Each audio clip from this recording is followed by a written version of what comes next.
Welcome to the forum at Holy Communion. My name is Mike. I am one of the priests at Holy Communion, and this is our first installment of the forum for the fall season of 2021. And it's kind of fitting. I'm delighted to be joined by our bishop, the 11th bishop of the Diocese of Missouri, Bishop Deon Johnson. It is a joy always to be with you, Bishop, and we're so glad that you're going to be joining us for services on Sunday morning this Sunday. Great to be with you, and a warm welcome back from sabbatical to you. Thank you. Yeah, no, I'm still, figuring out where light switches are again and things like that. But I thought we would have a pretty informal conversation, but to let people get a chance to hear a little bit about the work that has been going on in the diocese. We are coming up on this fall will be the second anniversary of your election. You've been bishop though for just over a year because it took us a little while to get you consecrated with COVID. But you haven't allowed us to take it slowly. You've been really busy and working and doing a lot of stuff. So I thought I'd start by asking you a little bit. I know that I missed out on some town halls this summer while I was gone, but I know you're working on some mission and vision work in the diocese, and I wonder if you could update us a little bit about where that work is and where it's headed. Well, a little background. One of the things for me that's been really, really important is to make sure that we have a unifying vision as a diocese. You've probably heard me say at some point that we are one church in multiple locations. And the only way that we can do that is by kind of having, a common playbook. And so the strategic vision is exactly that. It's a playbook that we all can take a page from and do something with. And so beginning in January of this year, even though we approved strategic visioning at the last convention, we were hard at work with listening to all the congregations. And I'm happy to say that we have had input from every single one of the congregations on some aspect of strategic visioning. And it's really exciting because we get a whole new mission statement. We get a new vision statement. You've probably already seen the new website. And so at convention, there'll be the new strategic visioning is going to be presented by the committee. And the hope is that each congregation will pull a little piece of strategic visioning, be their thing. We're going to all do the big pieces, but we're hoping that you'll take on the small little pieces as well. Can you give us an example of what that might look like? Well, like for instance, social justice is one of the areas in the strategic visioning. And so, I know Holy Communion has been like in the forefront in many ways of doing works of justice and mercy in our community. And so you can tie into what's going on in the wider diocesan level. I mean, the whole point is that every congregation will do some of this at some point. But strategic visioning is intended to be a 5-year process. So, maybe Holy Communion jumps in on the peace and justice piece this time, or justice and mercy piece this time. And next year you decide, well, you know what, we want to focus on worship and liturgy. So the whole point is that it's not everybody has to do all the pieces all the time, because that's a lot of work. It's you plug in and take the pieces that are more in line with what God's discerned in your community.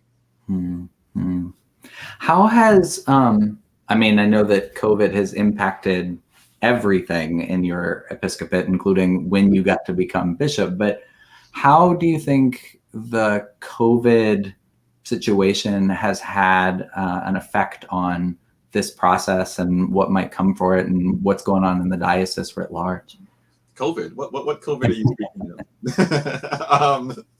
Well, I have said that, and this sounds odd at first, but COVID has perhaps been the best thing to happen to the church in a very long time. And I'll unpack what I mean by that. I'm not saying that COVID is a good thing, so don't quote the bishop as saying that COVID is a good thing. As a result of COVID, we have moved further forward in technology than I think we would have gone if left on our own. So that's been one of the good things. And one of the blessings of COVID for us, especially during strategic visioning, is that we were able to hear a lot more voices that we would have been able to do outside of COVID. I mean, here's an odd statistic. Every single one of our congregations has benefited from technology. So they have either live streaming happening or something has, all that stuff has been upgraded. And so they've all been able to participate in ways that we may not have been able to do previously. Mm-hmm. So it's really helped us to feel as a diocese a lot more connected. It's certainly true. It's been kind of amazing. We did a little bit of work with some folks at Christ Church in Rolla as they were contemplating a laundry love ministry. And It's been amazing to see how much this congregation out in Rolla has come online and really done some of that work. Could you give us a sense of, I know that Holy Communion was one of the first parishes to pause worship in person and to go fully online. And I know that there are other congregations that are a little further ahead of us in terms of relaxing COVID restrictions. What's the breadth of the diocese right now in terms of what worship and what COVID restrictions look like? Yeah, well, almost all of the congregations in the diocese and worshiping communities, because there's Deaconess Ann House and Rockwell House. Yeah. So almost all the worshiping communities in the diocese are back to some version of in-person worship. I know, like for Holy Communion, you are gradually moving back into it. Mm-hmm. But I think for the most part, almost all of them are to the point where there is some version of in-person worship. What those in-person worship looks like, that varies across the congregations. But it's just been fascinating to see how people have adapted. Yeah. Who would have thought that we would be thinking, oh, let's have liturgy outside on the lawn, or at the local park in a pavilion or something like that. So I found this time to be really exciting for the church. So that's kind of been the blessing, that people are trying new things. Yeah. And for us to be viable within the wider community, I think we really just have to try some new things. Yeah, no, that's, as you say, we're taking steps back. We're moving really slowly. I think we anticipated, as I came back from sabbatical, as I was getting ready to leave, we sort of brought everything back in person. We made that an option again, but I was really anticipating being able to roll back restrictions quite a bit more as I came back, and then Delta hit us. But we are still finding ways to do, for instance, your visit this weekend will be the first time we've had Eucharist at 10:30 in the morning, because we were doing morning prayer all summer long. We're going to see, I figure with the bishop here, people probably want to receive communion. So we're going to see how that goes this Sunday. And I'm sort of anticipating the Church of the Holy Communion will probably make Holy Communion our principal worship on Sunday morning. that living into your namesake is never a bad thing. It's never a bad thing. But it's interesting as you talk about COVID is definitely not a good thing. No. But it has forced some adaptation. It's forced some creativity. It's forced some thought about who we are and what we're doing in some important ways. Yeah.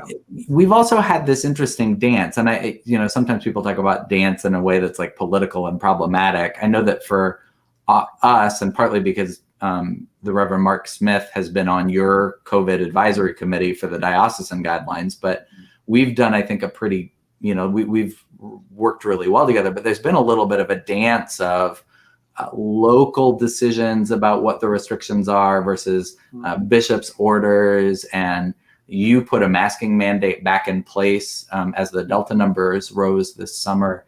Where do you think that dance is taking us as the fall rolls on? Well, if I knew that, I would be buying lottery tickets.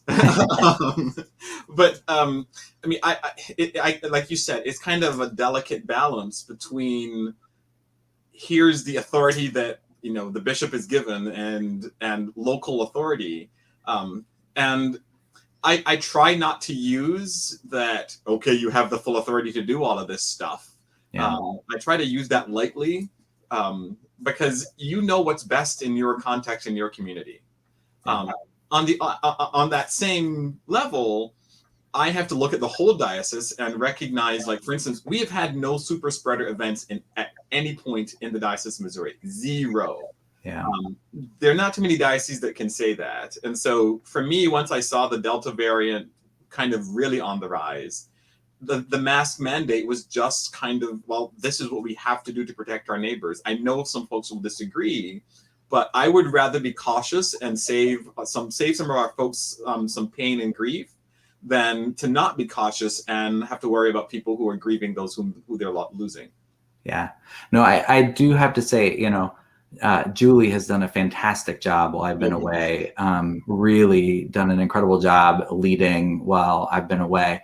But I know that as I came back, she was really looking forward to being able to say again, oh, the rector's coming back. It's, we'll just have to talk to the rector about that. And as a rector, I have to say, I've really appreciated the times when I've been able to say, well, the bishop's office is saying this is what we have to do. And so we just have to do it. It's nice to be able to kick it up the chain. So thank you for having our back that way. Well, you're welcome. I mean, I pick up the phone and call the presiding bishop and go, okay, what's next to do here? So then we just, I imagine that he goes out onto the balcony at 8:15 in New York and yell at God and ask, okay, what am I supposed to do now? So, there's an old rabbi joke in there somewhere. Exactly. Speaking of which, you and I have been toying around a little bit, and I'm looking forward as I come back from sabbatical talking more about liturgy in the Diocese of Missouri. But you have made things more flexible and more, I will say, working with Bishop Wayne was a wonderful gift for the start of my ministry.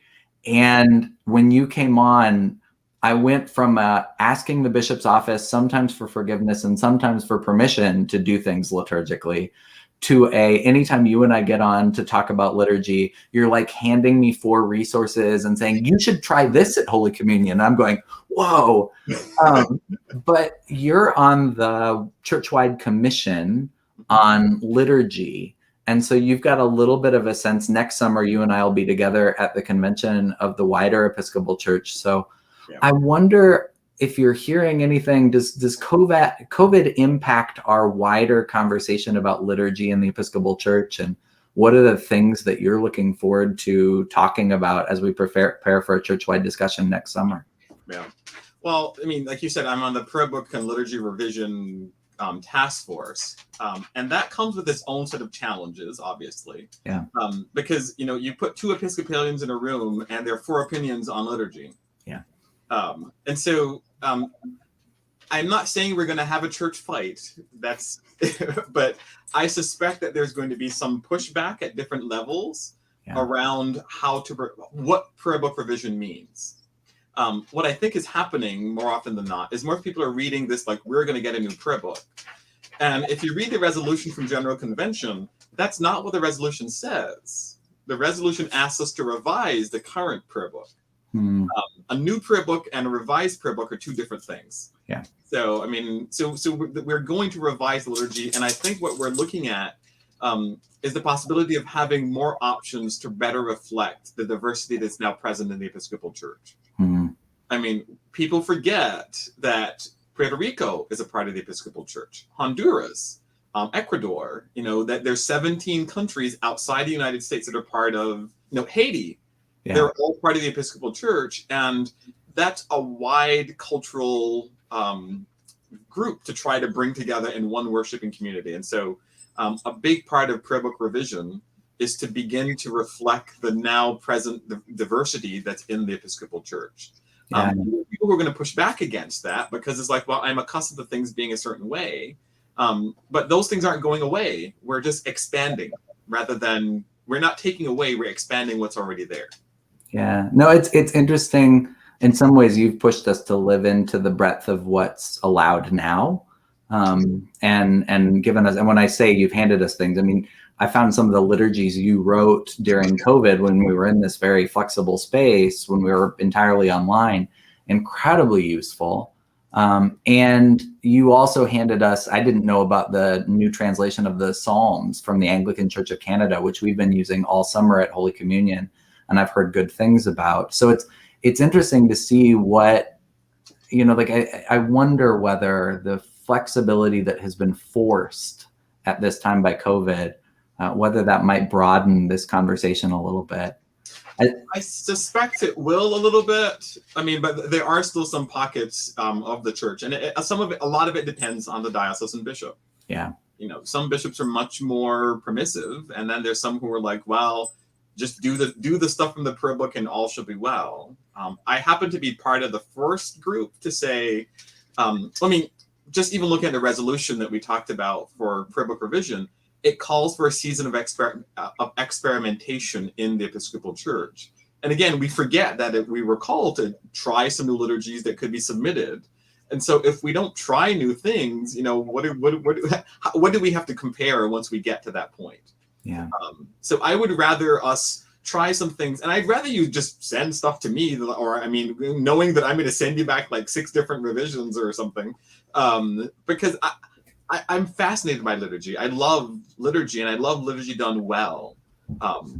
So anything that makes both your life as a parish priest and the congregation get a better understanding of what this Christian journey is about, I'm all for it. Yeah. We both have dogs that are running around in the background, it sounds like. You just run out of the room. Yeah. So one of the things I wanted to ask about, and specifically as we talk about flexibility and as we talk about liturgy, one of the things that we're really looking forward to and that we've been partnering on in the ways we've been able to with COVID, but as the restrictions, as hopefully we make our way through the variants and more people are able to be vaccinated, is the work around grace gathering. Yes. Julie has picked up the work that Lori Anzalotti started with us incredibly well. And we're really looking at ways to partner with families and with people who are all over the autism spectrum, who have intellectual disability or difference, depending on their language, and find ways to invite not just our congregation, but our wider community into that work of living into what we claim to be a welcoming, diverse community seeking to follow Jesus at Holy Communion.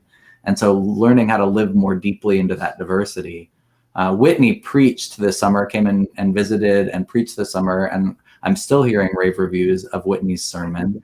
But can you talk a little bit about the hope I don't know of a time, at least in recent history, when the Diocese of Missouri has had an evangelism office. But talk a little bit about the hope that's already embodied in your leadership and Whitney's work and ways congregations like Holy Communion might partner. Yeah.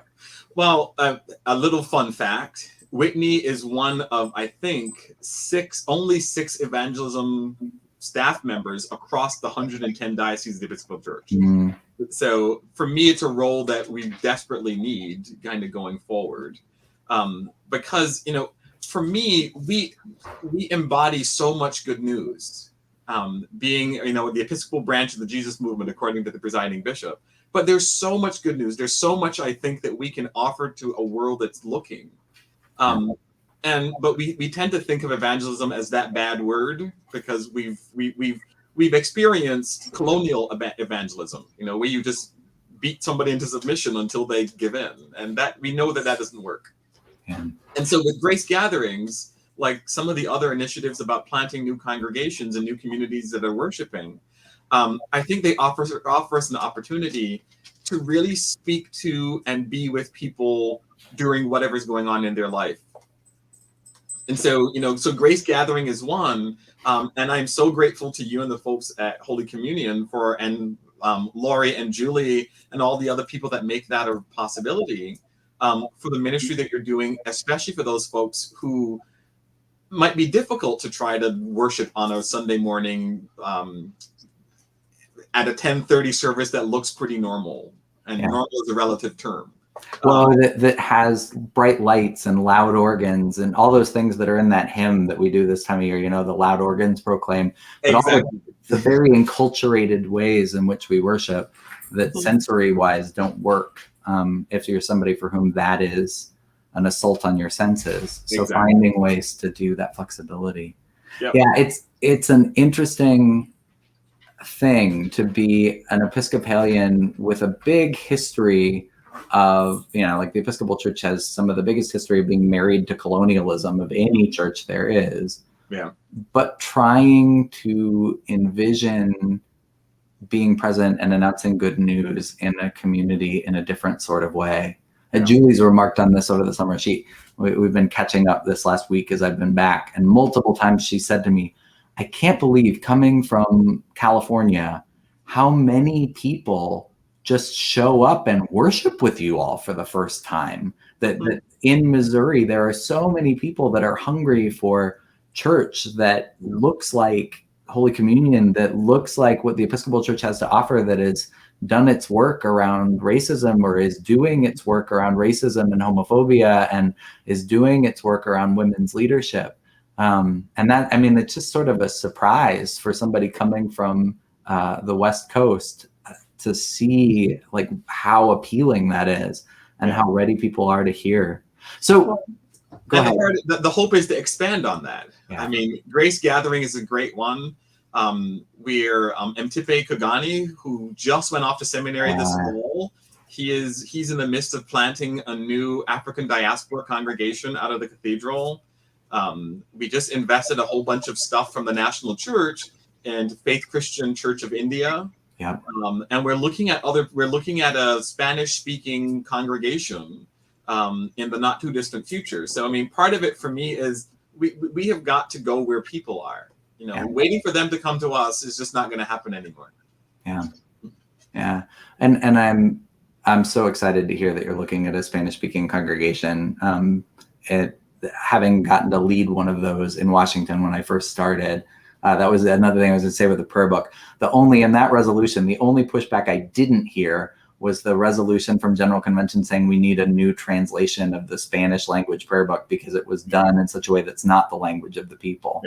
So just sent out the draft of the new revised, I think it's called the dynamic translation. Just came out last month. Yeah, no, it's exciting. Bishop, it's exciting to hear all of these things. I have to say, I'm glad that I got a good restful sabbatical, because every time I get together with you, I feel like I've got like a bullet point list of things I've got to get done. But I feel like that's a good thing to have. I keep hearing that. That's a good thing. I show up and it's like, oh, we got 10 other things we have to do now. I'm like, oh, sorry. Well, Bishop, we are really looking forward to worshiping with you on Sunday morning at 8 and 10:30. It is always wonderful to have you with us. We're looking forward to praying with you. And between the two services at 9:15 in the morning, we're going to do for the first time some question and answer out on the lawn, weather permitting. The weather forecast is really good right now, but Missouri, wait a minute. But we look forward to getting a chance to visiting with you, doing some question and answer. If you do have a question and you want to get it in there, whether you can be there with us in person or not, feel free to leave a comment on YouTube or Facebook as you watch this, or send me an email at rector@holycommunion.net with your question. We'll be sure to ask the bishop on Sunday morning. Bishop, thank you. We look forward to being with you on Sunday. Well, thank you. It's a pleasure to be with you. And I hope that you really did get some spiritual time away for your sabbatical. So welcome back. Thank you. Thank you.